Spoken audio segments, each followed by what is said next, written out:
கூடிய நம்முடைய பாரத பிரதமர் அவர்கள். எனக்கு சந்தேகமே இல்லை.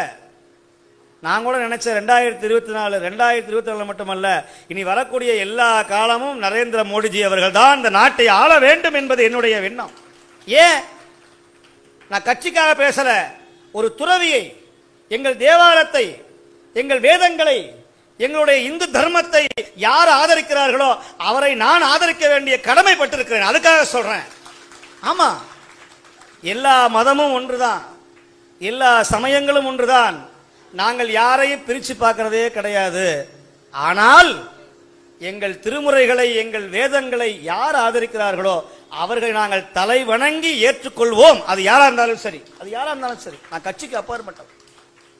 திருமுறை ஆதரிங்க, அடியார்களை ஆதரிங்க, சிவனடியாருக்கு உரிய மரியாதை கொடுங்க.